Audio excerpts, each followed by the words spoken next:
How long does it take the Earth to make one complete rotation around its axis? 24 hours or 1 day?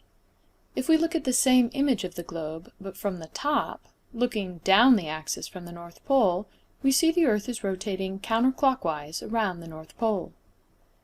If we look more carefully at this axis of rotation, we see that it is tilted relative to Earth's orbit around the Sun. Instead of being perpendicular, it's tilted 23.5 degrees. How long does it take the Earth to make one complete orbit around the Sun? 365 days, or 1 year. During Earth's orbit around the Sun, it follows a nearly circular path, but with a small elliptical eccentricity. The Sun is not in the center of the ellipse, but one of the focal points. Bottom line, the Earth is a little closer to the Sun every January and a little further away every July. Does that cause us to have seasons? Let's think about it. We'd expect the planet to be a bit warmer overall when we're closer to the Sun. When does that happen? January. Is that our warmest season in the Northern Hemisphere? No. So the seasons must result from something entirely different. Let's return to the tilted axis of the Earth. As the Earth orbits the Sun, it goes through 365 daily rotations, while the axis maintains its tilt. On the June 22nd solstice, the tilt causes the North Pole to face towards the Sun, while the South Pole faces away. When the Earth's orbit takes it all the way around to the December 22nd solstice, the North Pole is now tilted away from the Sun and the South Pole towards. This tilt explains why the North Pole experiences winter in January, while the South Pole is experiencing the opposite season, summer. The North Pole is facing away from the Sun and gets less overall sunlight. The South Pole is facing towards the Sun and gets more. To understand this more fully, let's look more closely at how the Sun's rays hit the Earth. First, notice that halfway in between July and January, during the September 23rd equinox, the tilt causes neither pole to face away or towards the Sun. As the Earth rotates every 24 hours, each area of Earth's surface will receive 12 hours in view of the Sun and 12 hours out of sight of the Sun. 12 hours of day, 12 hours of night.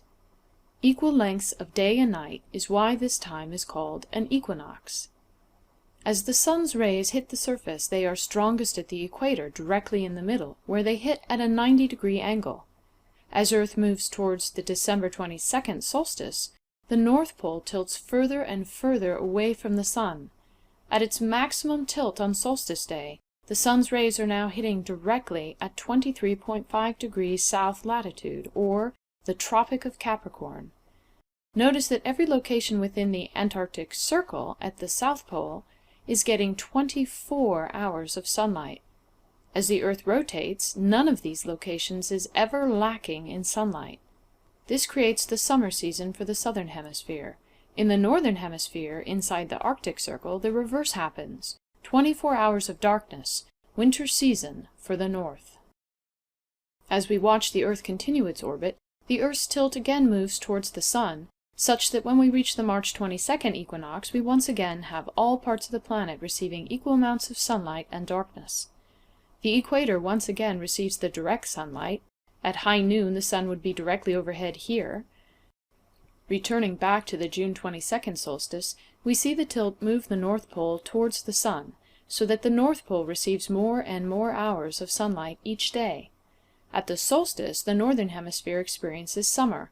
All points within the Arctic Circle experience 24 hours of sunlight, and the Sun is directly overhead, providing its most intense heating at the Tropic of Cancer, at a location 23.5 degrees north of the equator. As we continue to watch this process, we can see that the Southern Hemisphere moves through this 1-year orbit from its winter through its spring, summer, fall, and back to winter, while the Northern Hemisphere experiences the opposite season. Note that each solstice and equinox represents opposite seasons in opposite hemispheres. The winter solstice in the Northern Hemisphere is the summer solstice in the Southern. That means that sun lovers can plan trips to maximize their sun exposure, traveling to the Southern Hemisphere in December, January, and February, and the Northern Hemisphere during June, July, and August. And if you're looking for the most intense sun on the planet, be sure to travel to the equator at the equinoxes, 23.5 degrees north in June and 23.5 degrees south in December.